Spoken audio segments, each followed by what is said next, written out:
कल मोहन राम थोड़ी रहेगा, वो मोहम्मद बनेगा। और जब वो मोहन राम मोहम्मद बनेगा तो तुम्हारे घर के आगे झाड़ू लगाने नहीं आएगा, वो तलवार लेकर के आएगा। सेठ जी बहुत मजे कर लिए, निकलो बाहर, हमारा घर है। वो काला पहाड़ का उदाहरण याद कर लो, आसाम में यही हुआ था।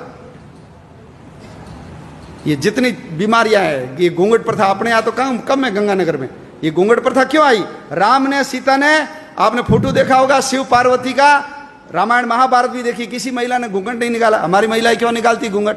मुसलमानों से बचने के लिए, न तो चेहरा देखेगा न ले जाएगा। दिन में शादी क्यों हो गई, रात में शादी क्यों हो गई? शादी करोगे तुम्हारी पत्नी 7 दिन हमारे पास रहेगी, फिर तुमको देंगे। हमने कहा चोरी छुपे शादी करो रात को। सारे विवाह दिन की जगह रात में हो गए। दक्षिण भारत में तो दिन में होते हैं, क्योंकि उधर मुगल गए नहीं। हमारी दादी परदादी सब अनपढ़ क्यों हो गई?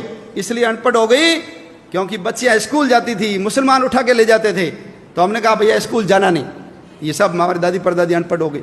तो हमारे यहाँ तो कण्णगी, गार्गी, कितने विद्वान, सीता कितनी विद्वान थी।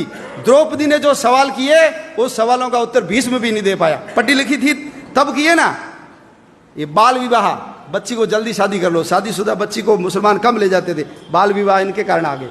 चमड़े का उपयोग, मांस का उपयोग। ये घर में लैट्रिन जाते नहीं थे, बाहर ही जाते थे। हड़प्पा मोहनजोदड़ो में कोई लैट्रिन नहीं निकली, ये जाते थे घर में, क्योंकि महिलाओं को उठा के ले जाते थे। किले से बाहर जाएगी तो घर भाग जाएगी, इसलिए किले में ही जाओ। अब बदबू आ गई तो क्या करें? इनको कहा मुसलमान नहीं बनना तो मल उठाओ। इन्होंने कहा मल उठा लेंगे, मुसलमान नहीं बनेंगे। तो ये सब धर्म योद्धा है, हम भूल गए। सुअर भी अपनी रक्षा के लिए पाला। सुअर रहेगा, मुसलमान घर पे नहीं आएगा। सुअर का तिलक लगाएगी लड़की, उसको कोई मुसलमान हाथ नहीं लगाएगा। तो अपनी रक्षा के लिए सुअर आ गया। आज जो सुअर पालते हैं हम उसको अछूत मानते हैं।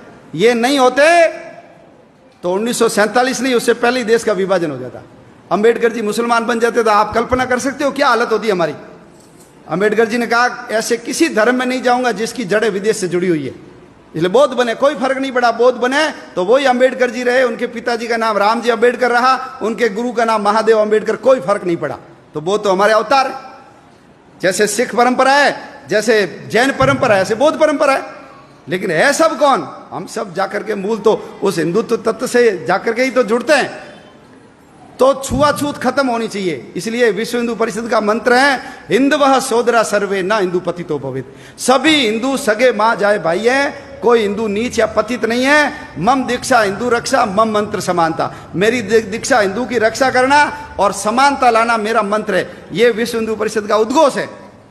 आप सब लोग भगवान श्री कृष्ण से और विश्व हिंदू परिषद जिस पवित्र मंत्र को लेकर के इस संगठन के काम में लगा हुआ है, उस काम में जुटिए। देखिए दुनिया में 2 काम होते हैं, एक होता है इंपॉर्टेंट काम और एक होता है इमरजेंसी काम। घर में विवाह है, शादी होनी चाहिए, लेकिन उस समय मां को हार्ट अटैक आ गया, आप क्या करोगे? शादी करोगे, मां का इलाज कराओगे? बोलो, इलाज कराएंगे ना? तो ध्यान रखना, यदि हम नहीं रहे तो जैसे जम्मू कश्मीर से हिंदू भाग गया, जैसे इराक से हिंदू को भगा दिया, जैसे अफगानिस्तान से हिंदू को भगा दिया, पाकिस्तान से भगा दिया, नेपाल से भगा दिया, भूटान से भगा दिया, तिब्बत से भगा दिया, उधर म्यांमार से भगा दिया, श्रीलंका से भगा दिया, बाली, जावा, सुमात्रा, इंडोनेशिया, मलेशिया, जावा, ये सब हमारे थे। लेकिन सब के सब चले गए। ध्यान रखना, हमारे गुरु नानक देव जी का जन्म स्थान चला गया। हम हर साल प्रहलाद की पूजा करते हैं। प्रहलाद जन्मा कहाँ, ये हिंदू को पता ही नहीं है। प्रहलाद जन्मा था मुल्तान में, उसका पुराना नाम था मूल स्थान, हमारे हाथ से गया। लाहौर किसने बसाया? भगवान राम के पुत्र लव ने बसाया। लाहौर गया हमारे हाथ से।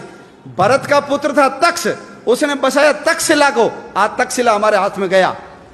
भगवान राम, बाबा रामदेव जी की ससुराल अमरकोट बदल करके उसको उमरकोट बना दिया। हमारी हिंगलाज माता का मंदिर चला गया, सिंधु नदी चली गई, तक्षशिला का विश्वविद्यालय चला गया, कटास राज चला गया जहां यक्ष और युधिष्ठिर के संवाद हुए थे, ढाकेश्वरी देवी चली गई, हमारे पशुपतिनाथ का मंदिर चला गया। क्यों? सब लोग मैं, मेरा परिवार, बस समाज जाए भाड़ में, दुनिया जाए चूल्हे में, हमको कोई लेना देना नहीं। मेरे घर पे आंच नहीं आनी चाहिए। यदि यही करते रहे तो आने वाले समय में और हमारा समाज छोटा होगा और हमारे देश के टुकड़े होंगे। हमको सबको यदि समाज को बचाना है, धर्म को बचाना है, आने वाली अपनी औलादों की रक्षा करनी है, हम तो चले जाएंगे, लेकिन 4th 5वीं पीढ़ी सब रोएगी। देखना हमको कि तुम लोगों ने सब पता था, तुम केवल मैं और मेरा परिवार पैसे के चक्कर में लगे रहे, देश समाज धर्म के काम में नहीं लगे। तो ये सब काम इंपॉर्टेंट है, लेकिन इमरजेंसी काम एक ही है, वो है हिंदू समाज को संगठित करना, देश के लिए काम